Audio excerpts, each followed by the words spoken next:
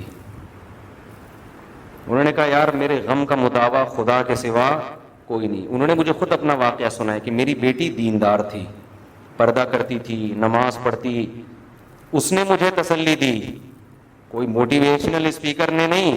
باپ کو تسلی دے رہی ہے نو عمر بیٹی جو دیندار ہے, اور یہ کرنل ہیں جن کو جنگوں میں لڑنے کے لیے پیدا کیا گیا ہے. ان کو تسلی نہیں ہو رہی, ڈپریشن میں جا رہے ہیں. کہہ رہے میری چھوٹی بیٹی جو پردہ کرتی, نماز پڑھتی, اس نے کہا کہ ابو یہ غم عارضی ہے, جو قسمت میں لکھا تھا وہ ہو کے رہنا تھا, اس نے مرنا تھا, اور یہ جدائی ہمیشہ کے لیے نہیں ہے, ایک دن ملاقات ہو جائے گی. اس پہ صبر کریں گے اجر ملے گا, واویلا کریں گے اجر ضائع ہوگا. جتنا بڑا غم اتنا بڑا اجر اللہ نے رکھا ہے. حدیث میں آتا ہے رسول اللہ صلی اللہ علیہ وسلم نے فرمایا, بعض دفعہ ایسا ہوتا ہے ان اللہ اذا احب قوما ابتلاہم, جب اللہ محبت کرتے ہیں مصیبت میں ڈال دیتے ہیں. اس مصیبت میں اس کا دل نرم ہو کے اللہ کی طرف مائل ہو جاتا ہے. ان کے ساتھ بھی ایسا ہی ہوا, اس مصیبت میں دل ہو گیا نرم. ان کو لگا کہ بھائی سکون اللہ کے سوا کسی کے پاس نہیں ہے. داڑھی رکھ لی, نمازی بن گئے, جامعۃ الرشید سے تعلق ہوا, جامعۃ الرشید نے ان کے ذمے کچھ کام لگائے. آج بہت سارے کاموں کو جامعہ کے انہوں نے سنبھالا ہوا ہے. اسٹائل کرنلوں والا ہی ہے. فوجی میں یہ بڑا مسئلہ ہوتا ہے, اس کے ذمے کوئی کام بھی دے دو نا, اس کا اسٹائل وہی رہتا ہے. ان کے ذمے اسکول لگایا, وہ فوجی اسٹائل سے چلانا شروع کر دیا انہوں نے. فوجی اسٹائل سے پہلے تو اساتذہ پریشان ہو, بھائی یہ میدان جنگ ہے, یہ کیا ہے. خیر ان کا اسٹائل چینج نہیں ہوا. انہوں نے کہا تم چینج ہو جاؤ, ہم چینج. اب وہ اسکول پتہ نہیں چل رہا کہ وہ ہے کیا. ڈسپلن اتنا زیادہ نا, بالکل اچھا ہے. خیر کچھ لوگ بھاگ بھی گئے وہاں سے نا, بولا بھائی ہم ان کو افورڈ نہیں کر سکتے. خیر تو کیا ہے, اس غم میں ایسا نہیں تھا کہ پھونک مار کے سائڈ پہ ہو لی ہے. بیٹی نے تسلی دی. وہ خود مجھے انہوں نے اپنا واقعہ بھرے مجمع میں سنایا لوگوں کو. مجھے بھی, میری تو دوستی ہے, مجمع میں بھی سنایا. یار میری بچی کی وجہ سے آج میری اتنی بڑی داڑھی ہے, آج میں نماز پڑھتا ہوں, مجھے سکون ہے زندگی میں. نہ وہ بچی کوئی سائنٹسٹ تھی, نہ وہ بچی کوئی موٹیویشنل اسپیکر ہے, نہ اس بچی کو کوئی خاص انگلش آتی, بھی تو 9 عمر بچی ہے وہ. نہ اس بچی نے کوئی ورک شاپس کی ہوئی ہیں اسٹریس مینجمنٹ کی ہے بھائی, نہ اس کو کوئی نفسیاتی ڈاکٹر سے اس بچی کا تعلق ہے, نہ وہ خود نفسیاتی ڈاکٹر ہے. جو کام بڑے بڑے نفسیاتی ڈاکٹر سائیکالوجسٹ نہیں کر سکے, وہ کام ایک 9 عمر بچی نے کر دکھایا. کیا تسلی, ایک ہی جملہ, بھائی ہم آخرت کے لیے بنے ہیں, ہم دنیا کے لیے ہے ہی نہیں, ہے ہی نہیں ہم دنیا. تو نبی نے کیا فرمایا, اللہ ہم سب کو مصیبتوں سے بچائے, دعا یہی مانگنی چاہیے. نبی نے فرمایا ایک شخص قیامت کے دن اس کا ترازو نیکیوں سے بھرا ہوا ہوگا, اتنا وزن ہوگا, وہ کہے گا کہ نہ میں تہجد گزار تھا, نہ میں نے کوئی بہت صدقے خیرات کیے, تو میں اتنا اچھا کیوں, میرے نمبر اتنے اچھے کیوں آئے. بعض دفعہ یہ ہوتا ہے نا, پیپر میں آپ جھک مار کے آئے ہوتے ہو, پاس ہو جاتے ہو 100 نمبروں سے. کراچی میں تو الحمدللہ ایسا ہی ہوتا ہے, جھک ماری ہوتی ہے نمبر بالش کے حساب سے. اور یہ سچا واقعہ بتا رہا ہوں. اب جس نے مجھے بتایا اس نے جھوٹ بولا ہو تو ایک الگ بات ہے. مجھے ایک شخص نے خود بتایا, کراچی میں پیپر دینے کے لیے گیا تو کسی 2-3 مشہور شخصیتوں پہ مضمون تھا کہ کسی مشہور شخصیت پہ آپ ایسے لکھیں, مضمون لکھیں. کوئی تاریخی شخصیت. کہہ رہے ہیں مجھے پتہ ہی کچھ نہیں تھا, میں نے اپنے والد جن کا نام تمیز الدین تھا, کہہ رہے ہیں میں نے لکھا مولانا تمیز الدین رحمت اللہ علیہ اور پھینکنا شروع کر دی. سن فلاں میں پیدا ہوئے, پھر یہ کیا, پھر یوں کیا, پھر انڈیا سے ہجرت کر کے پھر ملک کے لیے اتنے لمبے 2 صفحے اپنے سارے ابا پہ چھاپ دیے. کہہ رہے پورے نمبر ملے مجھے, اس لیے کہ جو ان پرچے چیک کرنے والا تھا وہ ان سے بھی بڑا فارغ تھا. اس نے کہا یار شاید کوئی بزرگ, ہمیں نہیں پتا بھائی. اتنے کانفیڈنس کے ساتھ مولانا تمیز الدین رحمت اللہ علیہ, یہ تو مولانا, میں نے کہا, اس نے کہا مولوی تمیز الدین, اس طرح کیا اس. ویسے تو ایک مولوی تمیز الدین بھی گزرے ہیں لیکن وہ والے نہیں, وہ تو الگ ان کے حالات ہیں نا. کہہ رہے پورے نمبر تو ہم جب اسکول پڑھتے تھے تو بتایا جاتا تھا بالش کے حساب سے نمبر ملتے ہیں ایسے نا, یہ 25, 2 بالش کے 50, 3 بالش کے 75, 4 بالش کے. تو پنجاب والے کہتے ہیں مفتی صاحب آپ مبالغہ کرتے ہو بیان میں, اتنے بھی حالات خراب نہیں ہیں. بھائی پنجاب میں نہیں ہے, کراچی میں اس سے زیادہ ہی ہے. صفائی کے بعض دفعہ نمبر مل جاتے ہیں کہ پیپر پورا صاف چھوڑ کے آیا ہے یہ اس کے پورے نمبر ملتے ہیں, بالکل کلین پیپر ہے, بہترین, کیڑے مکوڑے نہیں بنائے اس. خیر یہ تھوڑی زیادہ ہو گئی ہے لیکن اس سے پہلے والی جو تھی وہ زیادہ نہیں تھی. تو جیسے یہاں جب نمبر نہیں ہوتے اور ہم کہتے ہیں یار میرے نمبر کیسے ہو گئے, تو یہ ایگزامینر کی غلطی ہوتی ہے, بائی مسٹیک ایسا ہو جاتا ہے کہ اس کے نمبر ادھر لگا دیے, ادھر کے ادھر کر دیے, ہو سکتا ہے. یہی حال ہوگا ایک شخص کا, قیامت میں دیکھے گا یار میرا ترازو اتنا وزنی جبکہ میرے اعمال کوئی خاص تھے نہیں, یہ کیسے ہو گیا؟ کہیں فرشتوں سے مسٹیک تو نہیں ہو گئی ہے, کہیں گڑبڑ تو نہیں ہو گئی ہے؟ وہ حیرانگی سے پوچھے گا تو اللہ اسے کہے گا تجھے فلاں وقت میں فلاں مصیبت پہنچی تھی, تو نے واویلا نہیں کیا, تو نے صبر کیا یہ سوچ کے کہ یہ کس کی طرف سے ہے, اللہ کی طرف سے. پھر تجھے فلاں مصیبت پہنچی, پھر یہ ساری مصیبتیں بہت وزنی. دیکھو نیکی کا ویٹ ویلیو رکھتا ہے, نیکی کی کوانٹٹی ویلیو نہیں رکھتی. ویٹ ایک نیکی ہوتی ہے, ویٹ بہت ہوتا ہے. تو تیری زندگی میں غم آئے اور تو اس پہ صبر کرتا رہا, یہ سارے غم میں نے ترازو میں کے پلڑے میں رکھ دیے. ٹھیک ہے, نہ تو بہت تہجد نہ صدقہ خیرات, تجھے جو میں نے اتنی ٹینشنیں دی ہیں اس لیے تھوڑی کہ وہاں بھی ٹینشن اور یہاں بھی ٹینشن. وہاں ٹینشن اس لیے کہ یہاں ٹینشن نہیں, صبر کیا تو نے. ہاں جو صبر نہیں کرتا تو یہاں بھی ٹینشن اور وہاں بھی ٹینشن. بعض ماضی میں بزرگان دین ایسے گزرے ہیں کہ وہ مصیبت میں ہنس پڑتے تھے, ان پہ ایسی کیفیات کا غلبہ ہو گیا کہ اس پہ اجر ملے گا نا, تو بجائے ٹینشن کے یہ غیر اختیاری بعض لوگوں کی کیفیات ہوتی ہیں کہ وہ مصیبت میں ہنس پڑتے تھے کہ اس پہ اجر کتنا ملے گا. اگرچہ یہ نیچرل نہیں ہے لیکن کچھ لوگ ایسے ہوتے ہیں جن کے ساتھ عام لوگوں سے ہٹ کے معاملات ہوتے ہیں. تو قرآن کیا کہتا ہے, وَلَنَبْلُوَنَّكُمْ بِشَيْءٍ مِّنَ الْخَوْفِ وَالْجُوعِ وَنَقْصٍ مِّنَ الْأَمْوَالِ وَالْأَنفُسِ, جانیں بھی جائیں گی, وَالثَّمَرَاتِ, پھلوں میں بھی نقصان ہوگا, پیداوار میں نقصان ہوگا. تو اللہ کیا کرے, نبی کو حکم دیا وَبَشِّرِ الصَّابِرِينَ, ایسے موقع پہ جو صبر کرنے والے ہیں انہیں خوشخبری. یہ نہیں کہا کہ ان سے کہیں کہ جب یہ ٹینشنیں آئیں پھونک مارو ملائی کی طرح ہے بھائی. یہ ایسے جیسے چائے میں نے کہا یہ مثال مجھ پہ اس لیے فٹ نہیں آتی کہ میں تو چائے میں ملائی سب سے پہلے پیتا ہوں. ہم تو جب چائے میں موٹی ملائی جمی ہو وہ پہلے پیو, پھر آخر میں جو چینی بچی ہوتی ہے کتنا مزہ آتا ہے کہ نہیں آتا.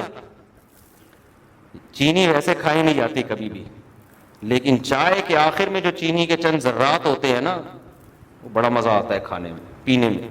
چائے بھی پیو اور وہ چینی کے آخر میں, پتہ نہیں مجھے آتا ہے, سب کو, باقیوں کو نہیں پتا, سب کو ہی آتا ہے میرا خیال ہے. تو وَبَشِّرِ الصَّابِرِينَ, قرآن کہتا ہے صبر کرنے والوں کو آپ خوشخبری سنا دیں. اے اللہ صبر کی ڈیفینیشن کیا ہے, کیا مطلب؟ ہمیں رونا آ رہا ہے, ٹینشن ہو رہی ہے, نیند اڑ گئی, تو کیا یہ صبر نہیں ہے؟ اللہ نے اگلی آیت میں صبر کو ڈیفائن کر دیا کہ صبر کی ڈیفینیشن یہ بس اتنا ہو جائے تو ہم صابرین میں شمار کر لیں. وہ صبر کی ڈیفینیشن کیا ہے؟ یہ نہیں ہے کہ رونا نہ آئے، وہ تو غم میں رونا بھی آتا ہے، بعض دفعہ نیند بھی اڑ جاتی ہے انسان کی. فرمایا الذین اذا اصابتہم مصیبہ، جب انہیں کوئی مصیبت پہنچتی ہے، قالوا، تو زبان سے کہتے ہیں، دل سے سوچنے کا بھی تذکرہ نہیں کیا کیونکہ وہ غیر اختیاری ہے. دل سے یہ سوچتے ہیں نا، زبان سے یہ کہتے ہیں کیونکہ دل کا سوچنا آپ کے اختیار میں نہیں ہے. بعض دفعہ آدمی دل میں نہیں سوچ رہا ہوتا، یہ نہیں سوچا جاتا اس سے، وہ کہتا ہے اللہ یہ کیوں ہوا میرے ساتھ، یہ غیر اختیاری ہے. جیسے ہمارے نبی کی نواسی کا انتقال ہوا، آپ کی گود میں آپ کے آنکھ سے آنسو جاری ہو گئے، آپ نے فرمایا اے اللہ دل غمزدہ ہے لیکن زبان وہ کہے گی جس پہ تو راضی ہوگا. کنٹرول ہمارا دل پہ نہیں ہے، کنٹرول ہمارا کس پہ ہے؟ زبان پہ. زبان سے ہم اچھا جملہ کہیں گے، دل میں تو رونا آ رہا ہے وہ ہمارے اختیار میں نہیں ہے. تو اس لیے اللہ نے یہ نہیں کہا کہ صابرین انہیں کہتے ہیں جو دل میں یہ کرتے ہیں، نہ، زبان سے یہ کہتے ہیں. کیا کہتے ہیں؟ انا للہ، ہم کس کے غلام ہیں؟ اللہ کے. غلام پر اپنی مرضی نہیں چلتی. جو لبرل لوگ ہیں نا وہ سمجھتے ہیں یہ زمین ہمارے باپ کی ہے. وہ کیا سمجھتے ہیں؟ جو مذہب کو نہیں مانتا نا وہ سمجھتا ہے یہ زمین ہمارے باپ کی زمین، یہ پراٹھے جو ہم کھا رہے ہیں ہمارے باپ کے پراٹھے، یہ جو ہماری صحت ہے یہ ہمارے باپ کی صحت ہے. باپ سے مراد ہماری اپنی. جب کسی کی کوئی چیز ہوتی ہے تو اس کو اس کے باپ سے تعبیر کیا جاتا ہے. تیرے باپ کی سائیکل ہے جو ایسے چلا رہا ہے، کہہ رہے ہوتے ہیں نا لوگ، ابے تیرے باپ کی گاڑی ہے جو اس طرح سے چلا رہا ہے. تو مطلب اپنی گاڑی کو بھی باپ کی گاڑی سے تعبیر کیا جاتا ہے. تو وہ یہ سمجھتے ہیں یہ زمین ہمارے باپ کی ہے، تبھی تو اپنی مرضی سے کھاتے ہیں، نہ حلال کی فکر نہ حرام کی. حلال حرام کا فرق ان کی ڈکشنری میں نہیں. آپ ان کو بولو سود حرام ہے، ابے کیا مولویوں کے مسئلے ہیں یار، پیسے کماؤ. کیا مطلب؟ وہ کہتے ہیں ہم نجی زندگی میں کیا ہیں؟ آزاد. اس کا مطلب یہ زندگی ہمارے باپ کی، یہ پیسہ ہمارے باپ کا، اور یہ صحت ہمارے باپ کی، سب کچھ ہمارے باپ کا ہے، تو ہماری مرضی جیسے زندگی گزارے. لیکن جو خدا کو ماننے والے ہیں وہ کہتے ہیں ہمارا کچھ بھی بولو نہیں، ایک چیز بھی ہماری نہیں. سر کے بال سے پاؤں کے ناخن تک ہم پہ ہماری مرضی نہیں چلے گی. کیوں؟ اور عقل کا بھی یہی تقاضا ہے. بھائی وہ آسمان سے بارشیں برسانا چھوڑ دے، 2 منٹ میں ہمیں ہماری اوقات پتہ چل جائے گی. وہ وبائیں بھیج کے مار دے، ان یشاء یذھبکم ویأتی بخلق جدید. قرآن کہتے ہیں جو اتنے 6 ارب تک انسان ہے نا، میں چاہوں ایک جھٹکے میں سب کو ہلاک کر دوں، دوسری مخلوق پیدا کر دوں. ہم کہیں گے ایسا ممکن نہیں ہے، یہ نہیں ہو سکتا. وبائیں آتی ہیں، کچھ لوگ مرتے ہیں، پھر ویکسین ایجاد ہو جاتی ہے، بہت سے بچ جاتے ہیں، یہ نہیں ہو سکتا. اللہ کہتے ہیں وما ذلک علی اللہ بعزیز، اللہ کے لیے یہ کوئی مشکل نہیں ہے. اللہ چاہے تو کر دے گا. تم اللہ کی نظر میں تمہاری اتنی ویلیو نہیں ہے جتنی تم نے سمجھ لی ہے. 2 منٹ لگیں گے، تمہاری اوقات تمہیں پتہ چل جائے گی. اور بڑے بڑے لوگ فنٹر کیسے زمین پہ گرتے ہیں، موت ان کو پچھاڑتی ہے. تو قرآن کیا کہتا ہے؟ یہ کہتے ہیں انا للہ، ہم کس کے ہیں؟ اللہ کے. ہم غلام ہیں، ہم پہ ہماری تھوڑی چلے گی. چلے گی کس کی؟ اللہ کی. انسان کے ساتھ سب سے بڑی جو ٹیکنیکل فالٹ ہے نا وہ یہ ہے، اس کے ساتھ یہی ہے. وہ کہہ رہا تھا میری مرضی کیوں نہیں چل رہی یار، میں پیسے کمانے کی کوشش کر رہا ہوں، مل ہی نہیں رہے. یار میں صحت بنانے کی کوشش کر رہا ہوں، مل نہیں رہی. اب میری ٹانگ پہ پھوڑا نکلا ہوا ہے، ٹھیک ہی نہیں ہو رہا. آپ نے دیکھا ہوگا نماز نہیں پڑھائی جا رہی مجھ سے. اب میں اس کو لے کے بیٹھا رہا ہوں، پھونک مار کے سائڈ پہ کر دوں، مجھے تو تسلی نہیں ملے گی. وہ سائڈ پہ ہو ہی نہیں رہا، وہ ہے ہی سائڈ پہ، تبھی تو تکلیف دے رہا ہے. یہی سوچتے ہیں کہ یار ہم پہ ہماری مرضی نہیں چلے گی. او کر لیتے ہیں جب زیادہ درد ہوتا ہے. اینٹی بایوٹک میں کھا نہیں رہا تاکہ خود ہی ٹھیک ہو جائے، نہیں ہوا تو پھر اینٹی بایوٹک کھا لیں گے، مجبوری ہے. کوشش کر رہے ہیں خود ہی صحیح ہو جائے. اللہ نہ کرے اینٹی بایوٹک سے بھی ٹھیک نہیں ہو تو کیا کر لیں گے؟ پھونک پھر بھی نہیں ماریں گے بھائی. یہ مستقل ایک ٹینشن ہے. پھونک مار کے دائیں بائیں نہیں ہوگی. ہر چیز سوتے ہوئے میں مشکل, کھانا کھاتے ہوئے ٹیسیں اٹھ رہی ہیں, نماز پڑھتے ہوئے ٹیسیں اٹھ رہی ہیں. اس کا حل یہی ہے, اس کو پھونک مار کے سائڈ پہ کر نہیں سکتے آپ, تکلیف ہوتی ہے نا, تو مسلسل ٹارچر کرتی ہے انسان کو. اس کا حل یہ کہ سارے کام کا چھوڑ کے بیٹھ جائیں گے, بس اسی پہ اللہ کیا ہے, خوش ہے. بس اللہ کیا ہے, اسی پہ خوش ہے, بس اللہ یہی چاہتا ہے, بس ٹھیک ہے, اللہ بچائے, ایسا نہ کرے, اللہ ٹھیک کر دے اس کو. ایک مثال دے رہا ہوں میں. کیوں, ہمارا کام کیا, پھونک مار کے ہم باقی کاموں کو فوکس کر نہیں سکتے. وجہ کیا, ہمارے باقی کام ہی نہیں ہے. ہمارا اصل کام ہے اللہ کی رضا, یہی تو کام ہے ہمارا. تو جب وہ بیمار رکھ کے ہمیں کہہ رہے کہ یہ تمہاری آزمائش ہے, تو ہم بیماری میں کیا کریں گے, ہمارا کام ہی چینج ہو جائے گا. کام کی نوعیت کیا ہو جائے گی, بیماری میں صبر, یہی ہمارا کام ہوگا. بس نہیں آئی سمجھ میں بات. پھر نہ ہمارا کام پیسہ کمانا ہوگا, نہ ہمارا کام شادیاں کرنا ہوگا, ٹھیک ہے نا, نہ ہمارا کام, کچھ بھی نہیں کام ہوگا. ہمارا کام کیا ہوگا, اللہ یہ تھوڑا تکلیف دے رہا ہے, میں کچھ نہیں کر سکتا. اللہ کہے گا صبر تو کر سکتا ہے نا. اللہ صبر بھی نہیں ہو رہا, ہاں ہاں وہ چیخیں نکل رہی ہیں. اللہ کہے گا منہ سے تو اچھی بات کر سکتا ہے نا. جب کوئی تجھ سے پوچھے تو بولو بھائی اللہ کا بڑا فضل ہے, اللہ کی طرف سے تکلیف ہے, بس اتنا کافی ہے. اسی میں نماز بھی لکھی جائے گی, روزہ کا ثواب بھی ملے گا, صدقے کا بھی ملے گا, تہجد کا بھی, سب ثواب اسی پہ اللہ دے دے. ایوب علیہ السلام جو اتنا عرصہ بیمار رہے, تو پھونک مار کے بیماری کو الگ کیا انہوں نے, اسی بیماری میں صبر کر. کچھ حالانکہ پیغمبر کا کام ہے تبلیغ, وہ کام چھوڑ کے کس میں پڑے ہوئے ہیں, بیماری میں. وہ تو کہہ سکتے تھے اللہ میں تو نبی ہوں, نبی کا تو کام لوگوں کو ہدایت دینا, میں کیسے ہدایت دوں, میں تبلیغ کیسے کروں, میں تو اصل مشن میں ہی پیچھے رہ گیا, میں تو بیڈ پہ پڑا ہوا ہوں شدید بیماری میں, طویل عرصہ ہو گیا, میرے بچے مجھ سے, ان کی بچوں کی بھی موت واقع ہو گئی اسی بیماری میں, سارا خاندان تباہ ہو گیا ان کا.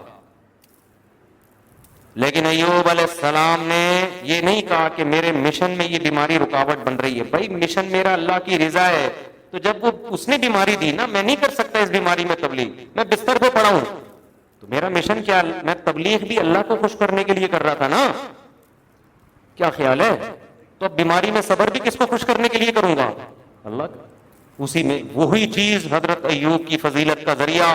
لاکھوں پیغمبر آئے, قرآن نے سب کے نام ذکر نہیں کیے, سیلیکٹڈ پیغمبروں کے نام ہیں جن میں حضرت ایوب کا بھی بار بار تذکرہ ہے. صرف حضرت, دیکھو ہر پیغمبر کی ایک فضیلت ہے جو اللہ دوسروں کو نہیں دیتا, خاص کوئی کسی وصف میں وہ مشہور ہوتے ہیں پیغمبر.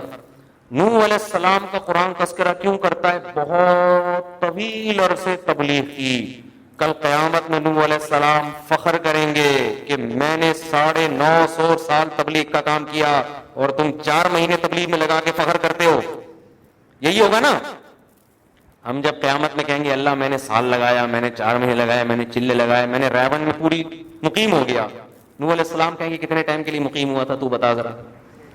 ہم کہیں گے بھائی 15 سال تک تو میں مستیوں میں لگا رہا, گٹکے پان میں لگا رہا, 24 سال تک پتہ نہیں کیا کیا کرتا رہا, 35 سال تک بدماشیوں سے تھک ہار کے جب بیٹھ گیا تو اتفاق سے تبلیغ والے وہاں سے گزر رہے تھے, پھر سہروزہ لگایا, پھر چلہ لگایا, پھر 4 مہینے لگایا, بالآخر پھر 55 سال کی عمر میں نے پوری زندگی دے دی. غنیمت ہے.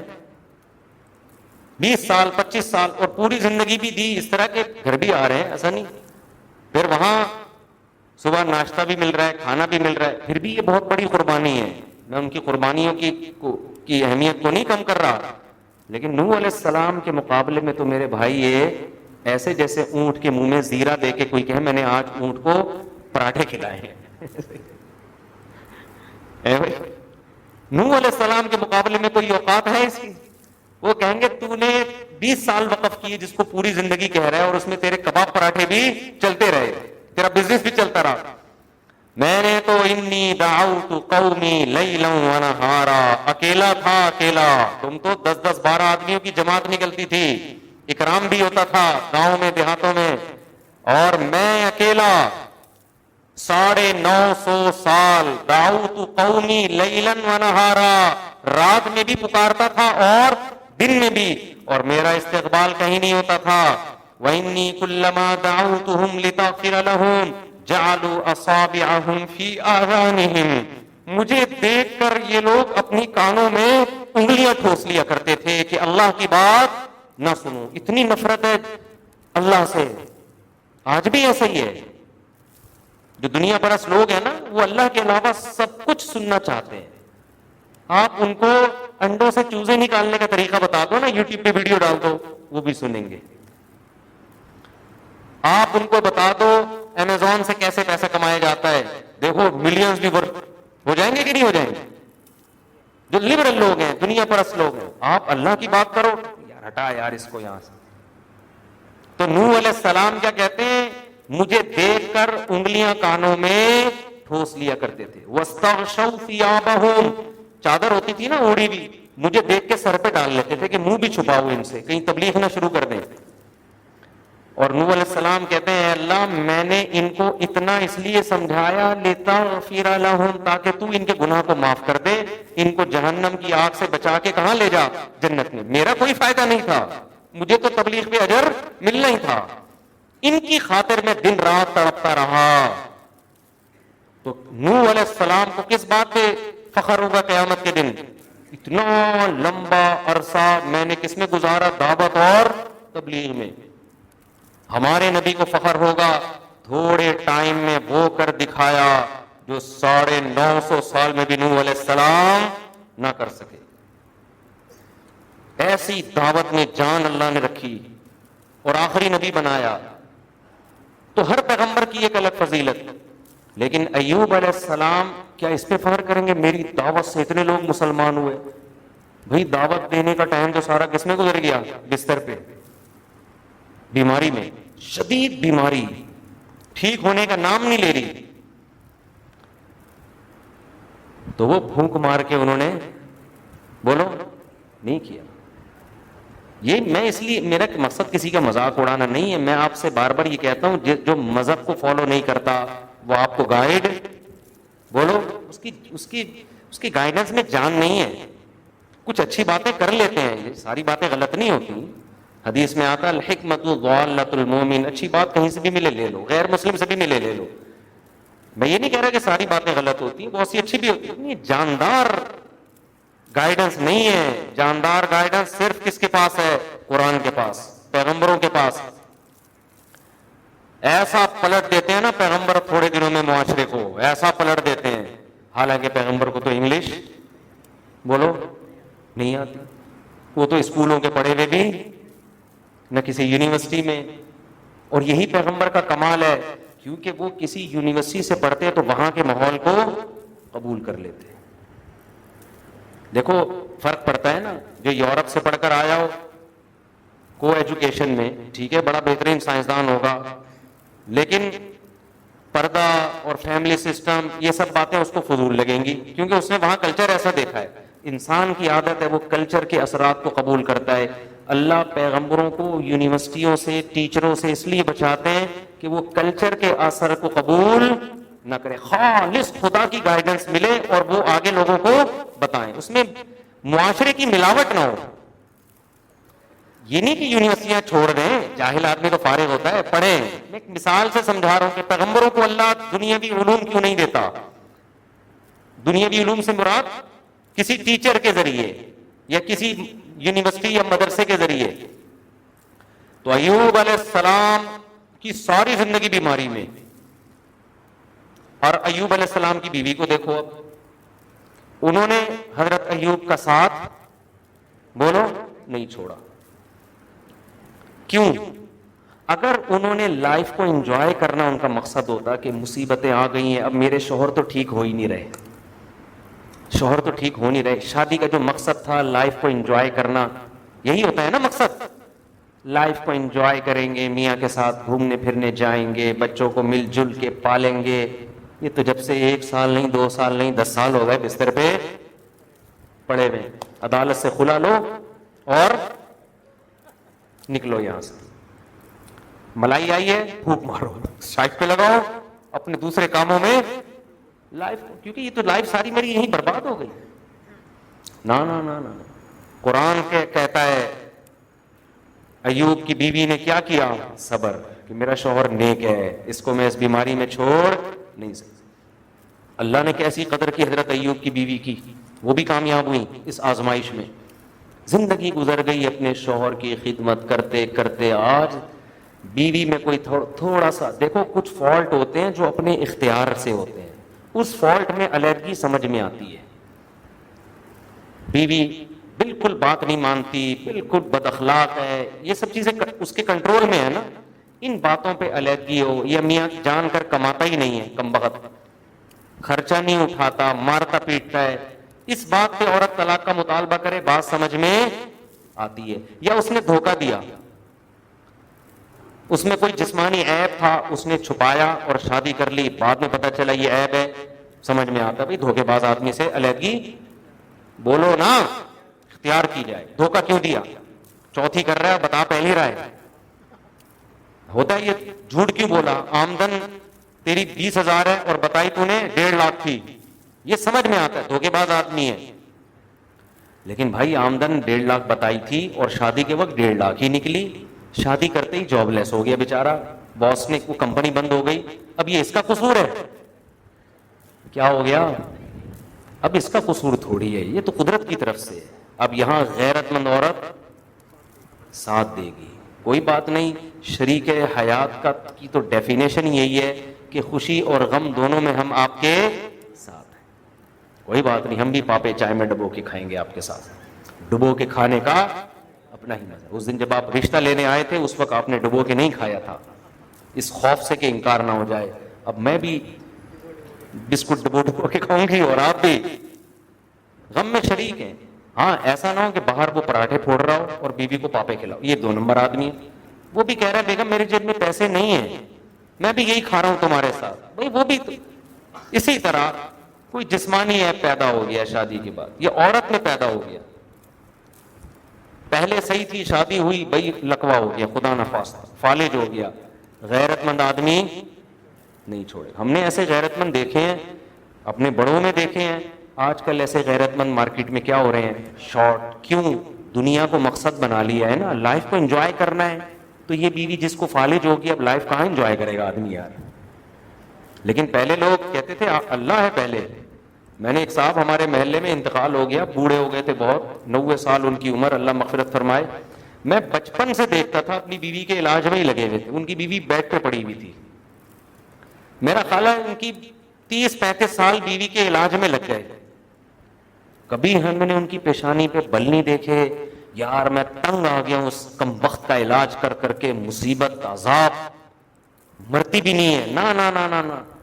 ہمیشہ ہم نے ان کو صف اول میں دیکھا نماز میں، داڑھی ماشاءاللہ، اور آ رہے ہیں نماز کے بعد جا رہے ہیں گھر، جو بھی ہو سک رہا ہے. کبھی کہیں سے جو ایک انسان پریشانی میں علاج کرواتا ہے، دم درود بھی کرتے رہتے تھے بیٹھ کے، پلیٹیں ولیٹیں پڑ پڑا کے، جو بیچارے ایک آدمی کر سکتا ہے. پہلے لوگوں میں وفا تھی. کیوں؟ مقصد دنیا ہے ہی نہیں. مقصد کیا ہے؟ کہ بھائی جو اللہ کی طرف سے مصیبت آئی ہے تو اس میں صبر ہی کرنا ہے. اس میں دیکھو غیرت بھی، اگر وہ چھوڑ دیتے، ایسے لوگ کیا کریں، یار یہ فالج ہو گیا چھوڑو اس کو، طلاق دو. اب وہ بیچاری فالج زدہ گھر میں کون رکھے گا؟ باپ تو بوڑھا ہو گیا، مر جاتا ہے نا، کہاں جائے گی وہ؟ تو آپ بتاؤ ان لوگوں کا ضمیر ساری زندگی ملامت کرتا ہے کہ نہیں کرتا؟ تمہاری بیٹی کے ساتھ بھی تو ایسا ہو سکتا ہے، تمہاری بہن کے ساتھ بھی تو ہو سکتا ہے. ایک دفعہ جب ضمیر کا سودا کر لو تو اس کا نقصان پتہ ہے کیا ہوتا ہے؟ سب سے پہلا نقصان زندگی بھر کے لیے سکون ختم. یہاں جو غم ہے نا، اس غم میں تسلی مل رہی ہے خدا کی طرف سے کہ میں اجر لکھ رہا ہوں، اجر اجر. غیرت مند ہے نا، کوئی بات نہیں، پیسہ بھی جا رہا ہے، ٹینشن بھی لے رہا ہے، لیکن اللہ خوش ہے. اللہ شمار کرے گا وفادار لوگوں میں، غیرت مند لوگوں میں. یہ تسلی انسان کو جوان رکھتی ہے. ابھی وہ 90 سال کے ہو کے بھی انتقال کا موڈ نہیں تھا، پتہ نہیں کہیں گر گئے، ہڈی وڈی ٹوٹ گئی تو انتقال ہو گیا. ورنہ مجھے نہیں لگ رہا تھا کہ یہ، مجھے وہ حدیث یاد آئی کہ نبی نے فرمایا من احب ان ينسأ له في اثره فليصل رحمه. حدیث میں آتا ہے، بخاری کی حدیث، جو چاہتا ہے اس کی عمر میں برکت ہو وہ رشتوں کو جوڑے. تو شاید اسی حدیث کی بیس پر رشتہ ہے نا بیوی کا جوڑا انہوں نے، اللہ نے شاید اسی حدیث کی بیس پر ان کو عمر، اتنی لمبے سے اوپر ہی تھے وہ. اور میں ان سے مل کے بھی آیا انتقال سے چند دن پہلے، مجھے لگ نہیں رہا تھا کہ فی الحال ان کا انتقال کا کوئی پروگرام ہے, ان کے ساتھ کے جتنے تھے سب کے انا للہ ہو چکا تھا. پھر اطلاعی کے انتقال ہو گیا. میں نے کہا اللہ مغفرت فرمائے. اب یہ جو اجر ساری زندگی, حدیث میں آتا ہے سب سے بہتر صدقہ وہ جو اپنی زوجہ کو کھلاتے ہو. تو کتنی وفا کی نا, پہلے لوگوں میں تھی, عورتوں میں بھی مردوں میں بھی, آج دونوں میں کیا ہو گئی ہے, شارٹ, کیونکہ عیاشی مقصد ہے. تو دھوکہ ہو تو پھر تو ایک الگ بات ہے. اب کیا ہوا, ایوب علیہ السلام کی بیوی نے, یہ میں چائے میں جو ملائی آئی ہے نا, میں بتا رہا ہوں اتنا آسان نہیں ہے کہ پھونک مارو, یہ باتیں بہت اچھی ہیں. تو اللہ اس اسپیکر کو بچائے کسی ٹینشن سے. اللہ نہ کرے کوئی ٹینشن آئی, میں کہوں گا پھونک مار کے نکل آگے, کیا کہہ رہا ہے, پاگل ہو گیا میں, میرا چینل ہی بند ہو گیا, میں کیا کروں. تو ایوب علیہ السلام کی زوجہ خدمت کرتی رہیں, نتیجہ کیا نکلا, ایک دن خدمت میں تھوڑی سی کوتاہی ہوئی, ایوب علیہ السلام کو آیا غصہ. بیماری میں انسان کو غصہ آ جاتا ہے نا. انہوں نے کہا میں ٹھیک ہو گیا, تجھے اللہ کی قسم 100 کوڑے ماروں گا. یہ انسان بیماری میں ڈپریشن, یعنی کچھ تھوڑی سی برداشت کم ہو جاتی ہے, چڑچڑاپن آ جاتا ہے, یہ معاف ہے پھر اللہ کی طرف سے, جیسے بوڑھے لوگوں میں ہو جاتا ہے. حضرت ایوب نے کہا میں ٹھیک ہو گیا نا, تجھے کتنے کوڑے ماروں گا, 100 کوڑے. اللہ نے نہ ایوب علیہ السلام کو ڈانٹ لگائی, کیونکہ اللہ کو پتا تھا اتنا انہوں نے صبر کیا, میں ان کے ایک جملے پہ تو نہیں پکڑوں گا نا ان کو کہ تیری خدمت کر رہی ہو تو کہہ رہے ٹھیک ہو جاؤں گا تو 100 کوڑے ماروں گا. اللہ نے ایوب علیہ السلام کو کوئی گناہ نہیں دیا. اب ٹھیک ہو گئے. اب ایوب علیہ السلام کو بھی خیال ہوا میری بیوی نے اتنی خدمت کی ہے, میں اس کو بیچاری کو کیسے 100 کوڑے ماروں. لیکن پیغمبر جب قسم اٹھاتے ہیں تو وہ ہمارے اور آپ کی قسموں کی طرح نہیں ہوتی. یہ اللہ کا نام لیا ہے, میں نے قسم اٹھائی ہے. تو اللہ نے وحی کی حضرت ایوب کی طرف, کیا ایوب یہ خصوصی پیکج آپ کے لیے, آپ کی بیوی کو میں کوڑے نہیں لگنے دوں گا, یہ خصوصی پیکج آپ کے لیے. آپ ایک جھاڑو لیں جس میں 100 تنکے ہوں, ایک دفعہ لگا دیں یوں کر کے, ٹھیک ہے, میں اس کو 100 کوڑے لکھ دوں گا, آپ کی قسم بھی پوری ہو جائے گی, اس کو بھی کچھ نہیں ہوگا. تو اس سے کیا پتہ چلتا ہے, اللہ غافل نہیں ہے, وہ سب کو دیکھ رہا ہے, کون بیمار ہے, کون بیمار کی خدمت کر رہا ہے. اور بتاؤ میاں بیوی کے ایک دوسرے کی خدمت کرنا زیادہ ثواب ہے یا اولاد کا ماں باپ کی خدمت کرنا؟ ماں باپ کی تو اور زیادہ ثواب ہے. آج بوڑھے ماں باپ کو چھوڑ دیتے ہیں یار, ٹینشن کی, یار پتہ نہیں کیوں مر بھی نہیں رہے ہیں یار, او بھائی کیا مسئلہ ہے یار. پھر وہ عیدی سینٹر میں جمع کراؤ, اولڈ ہاؤس میں جمع کراؤ. ابھی ایک کلپ آیا باہر کے کسی ملک کا کہ ماں باپ کو زہر پلانے کی کوشش کی. کسی نے لکھا ہے کہ یہ ہے وہ تہذیب یافتہ قوم, اور یہ واقعات بہت ہوئے ہیں. آپ گاؤں دیہاتوں میں جائیں گے نا, خاص طور پر غیر مسلموں میں اس کا ریشو مسلمانوں سے زیادہ, کیونکہ مسلمانوں کو تو موٹیویشن مل رہی ہے نا کہ ماں کی قدموں میں کیا ہے, جنت. حدیث میں آتا ہے جس نے بوڑھے ماں باپ کی خدمت کر کے جنت واجب نہیں کر لی, اس پہ اللہ کی لعنت, اس لیے کہ جنت کا بہترین آپشن ضائع کر دیا.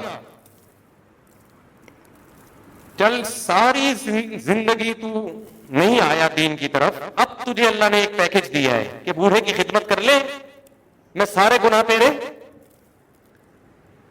سارے گناہ معاف کر دوں گا. اتنا بہترین آپشن بھی جس نے ضائع کر دیا, نبی نے فرمایا اس پر اللہ کی لعنت.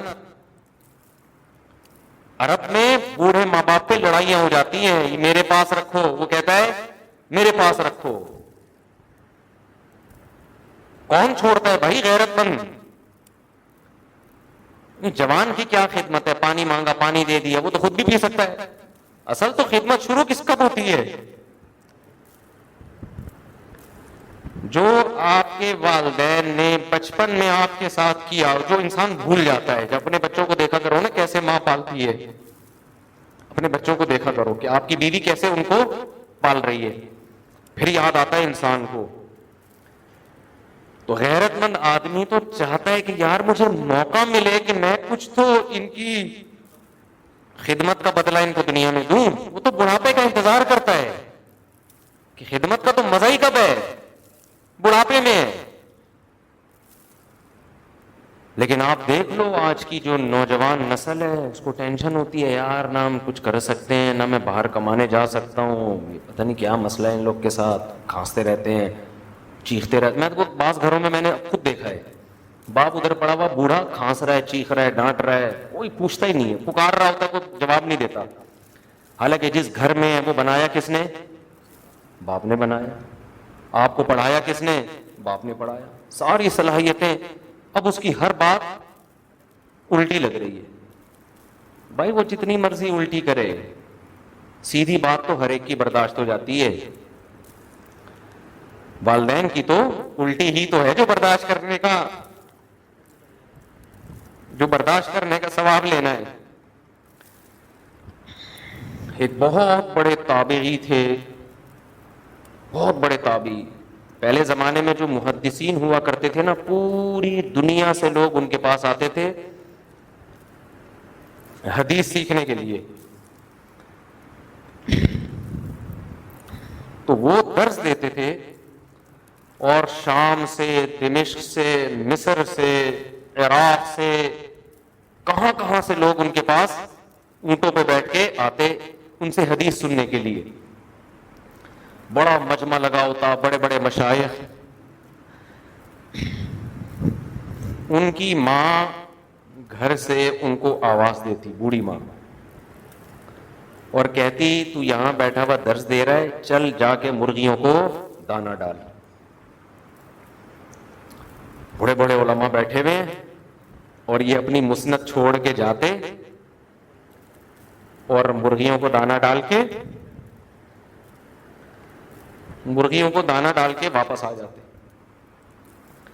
کسی نے ان سے کہا کہ حضرت یہ مرغیوں کو اتنا پروٹوکول کیوں دے رہے ہیں آپ, اتنا اہم درس چل رہا ہوتا ہے آپ کا, اس میں خلل آتا ہے بیچ میں, لوگ اپنا ٹائم نکال کے آپ کے پاس آئے ہیں, یہ کسی کے ذمہ لگا دیں, ہمارے ذمہ لگا دیں, یا کوئی سیٹنگ کر دیں. درس چھوڑ کے جانا, پھر مرغیوں کو دانا ڈال, آپ جیسے آدمی پہ یہ سوٹ بولو نہیں کرتا. یہ درس چل رہا ہے, اتنی اہمیت مرغیوں کو کیوں دے رہے ہو؟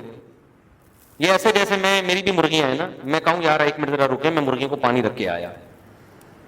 آپ بولو گے مجھ صاحب ٹھیک ہے, ہمیں پتا ہے آپ کو مرغیاں پالنے کا شوق ہے, یہ بیان کے بعد رکھ دینا, کوئی روزہ تھوڑی رکھا ہوا ہے انہوں نے, یا کسی کو بولنے وہ رکھ دے گا. تو ان سے کسی نے پوچھا کہ اتنا اہم درس چل رہا ہے, قال اللہ قال رسول چل رہا ہے, لوگ دور دور سے آئے ہیں, اور ادھر آپ کی ماں بولتی ہے مرغیوں کو دانا ڈالو, آپ کیا کرتے ہیں؟ دانا ڈالنا. انہوں نے فرمایا دیکھو مرغیوں کی میرے دل میں اہمیت نہیں. کہتے ہیں بات یہ ہے کہ میں جس خدا کو خوش کرنے کے لیے یہ درس دے رہا ہوں نا, یہ میں تمہیں خوش کرنے کے لیے نہیں دے رہا, میں ویور بڑھانے کے لیے تھوڑی دے رہا ہوں یہ درس. یہ تو میں کس کو کے لیے دے رہا ہوں؟ اللہ کے لیے. اگر میں اس وقت ماں کی بات نہ مانوں تو کون ناراض ہوگا؟ اللہ. تو جس خدا کو خوش کرنے کے لیے درس دے رہا ہوں, اس کی خوشی جس میں ہوگی میں وہ کام کروں گا. تم نے درس سننا ہے سنو, نہیں سننا ہے نہیں سنو, میں تو اس خدا کو خوش کروں گا. مرغیوں کی ویلیو نہیں ہے, ویلیو کس کی ہے؟ ماں کی. وہ کہہ رہی ہے دانا ڈالو. اب مائیں دیہاتی ہوتی ہیں, ہم ہوتے ہم ان کی ماں کو سمجھا دیتے کہ آپ بعد میں بول دیا کریں, لیکن بعض مائیں دیہاتی ہوتی ہیں, ان پڑھ ہوتی ہیں, ان کو آداب نہیں پتا ہوتے. آدمی پڑھ لکھ جاتا ہے, اسے پتا ہے کس وقت کیا کہنا ہے, ماں کو نہیں پتا ہوتا. تو وہ بزرگ یہ نہیں دیکھ رہے کہ میری ماں پڑھی لکھی ہے کہ ان پڑھ ہے, وہ کہیں بھائی یہ سمجھانا کا تو بات کی چیز ہے, ابھی کس کو فالو کرنا ہے. وہ بھی غصہ ہوگی وہ کہ میں تجھے کیا کہہ رہی ہوں اور تو اپنا درس لے کے بیٹھا ہوا ہے. تو میں نے ایسے لوگ دیکھے, آج بھی ہیں الحمدللہ. 15 سال سے باپ بستر پہ پڑا ہوا ہے کوما میں, اور بیٹا خدمت کر رہا ہے, بیٹے خدمت کر رہے ہیں. یہ جو میں بار بار کہتا ہوں نسل بڑھاؤ, یہ اس میں تمہارا فائدہ ہے. اپنی اولاد پہ بھی رحم کرو. بوڑھے ماں باپ کو پالنا بعض دفعہ ایک بندے کا کام نہیں ہوتا. اگر یہ ذمہ داری کئیوں پہ ڈیوائڈ ہو جائے تو سب مل کے پال لیتے ہیں. یہ اپنی اولاد پہ بھی ظلم ہے کہ آپ اس کو بہن بھائی نہ دیں, اس پہ بھی ظلم ہے. بس ساری ذمہ داری اس پہ آ جاتی ہے, وہ بیچارہ کسی کچھ اور کر ہی نہیں سکتا.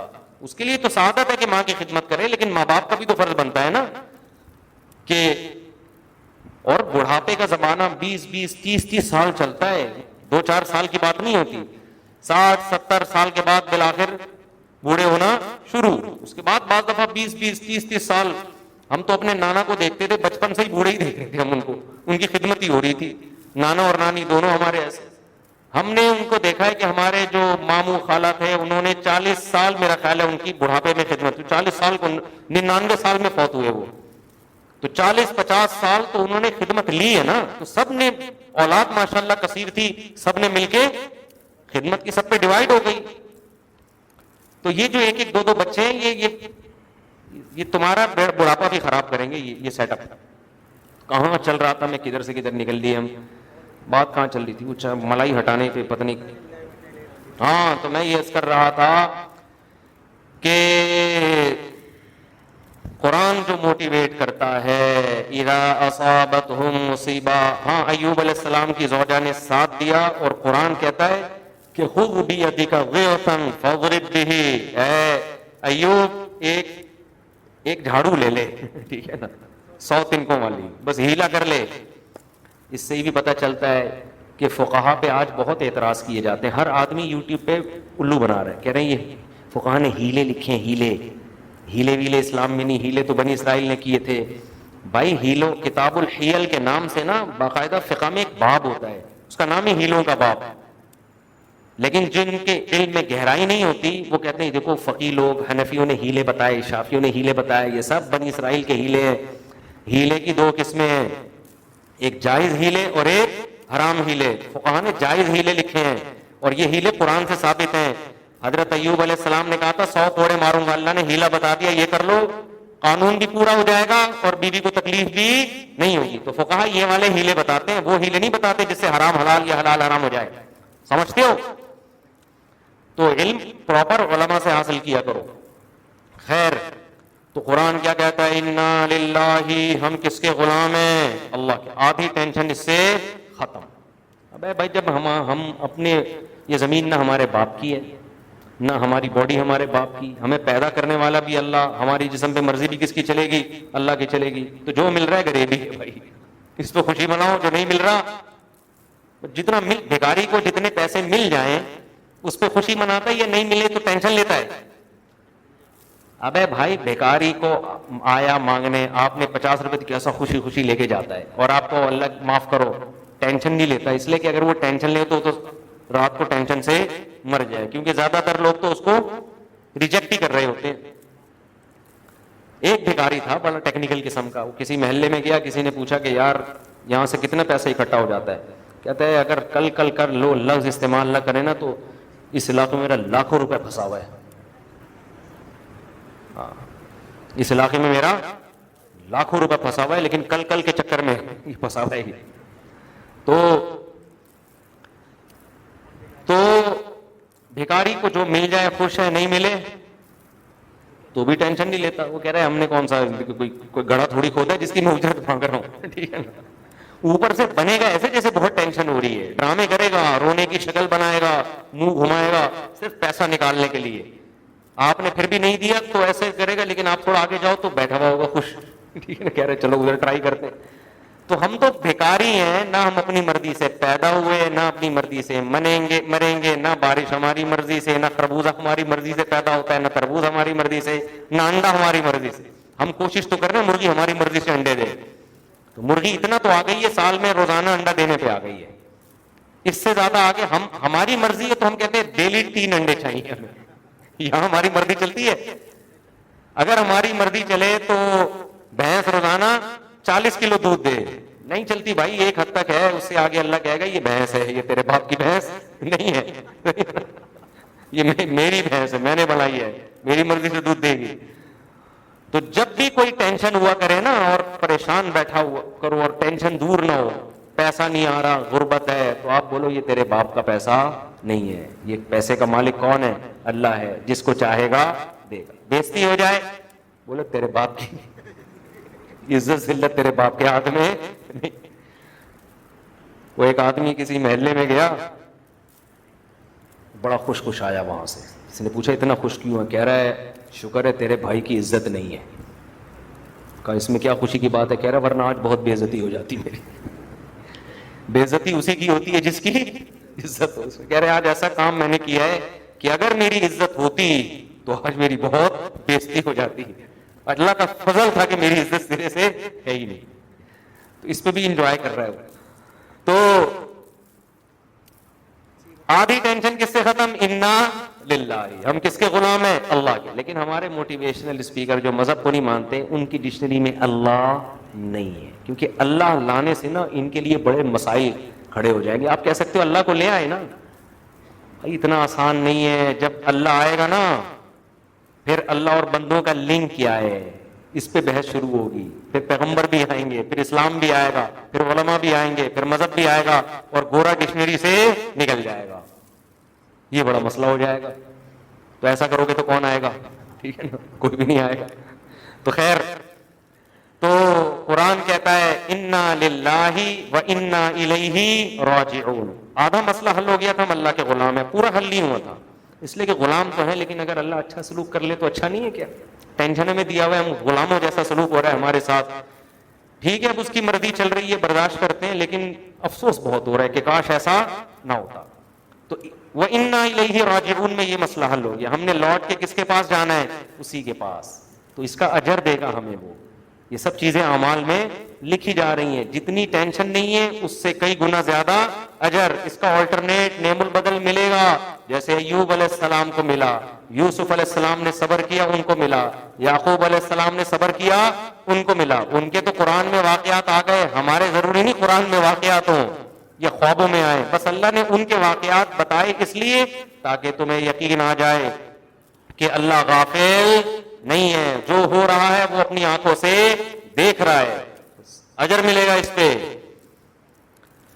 سمجھتے ہو کہ نہیں سمجھتے؟ تو چائے میں ملائی ہٹانے سے کام بننا ہوتا میرے بھائی، تو اللہ اتنے پیغمبروں کے واقعات، اور ایوب علیہ السلام اور یعقوب علیہ السلام اور یوسف علیہ السلام اور یونس علیہ السلام کا مچھلی کے پیٹ میں اور تہ میں جانا. یونس علیہ السلام نے اس موٹیویشنل اسپیکر کی تقریر سنی ہوتی، مچھلی میں، اندھیروں میں، سمندر کی تہ میں، ملائی، چائے کی ملائی میں پھونک مارو نکلو. کہتے بھائی ان کو احساس ہو گیا مصیبت دینے والا اللہ، نکالنے والا بھی کون؟ اللہ سے. تو انہوں نے تو یہ دعا بھی نہیں کی کہ مجھے مصیبت سے نکال لے. انہوں نے کہا مصیبت کا سبب میری کوتاہی ہے، اس کوتاہی پہ اللہ سے توبہ کر لو بس. پھر یہ مصیبت رحمت بن جائے گی. پھر اللہ کی مرضی نکالے یا نہ نکالے. اگر مر بھی گئے پیٹ میں تو خدا تو خوش ہوگا نا. جائیں گے کہاں؟ جنت میں. اس لیے انہوں نے کہا لا الہ الا انت سبحانک، اے اللہ تو ہر عیب سے پاک ہے، تیرے سوا کوئی عبادت کے لائق نہیں. تو عیب سے پاک ہے، غلطی تیری نہیں ہے، غلطی کس کی ہے؟ میری. انی کنت من الظالمین، میں اپنی غلطی کا اعتراف کرتا ہوں، ظالم میں ہوں. یہ بھی نہیں کہا لہذا مجھے نکال لے، یہ بھی نہیں کہا کہ میں اپنے جرم کا اعتراف کر کے توبہ کر لوں، میرے لیے اتنا کافی ہے، اتنا کافی ہے. تو اصل تو میں ٹاپک لے کے چلا تھا، وہ تو رہ ہی گیا، کیا کریں، وہ چائے میں ملائی والا قصہ آ گیا تھا نا. تو میں اصل جو عرض کر رہا تھا وہ عرض کر رہا تھا میرے بھائی، اللہ موٹیویٹ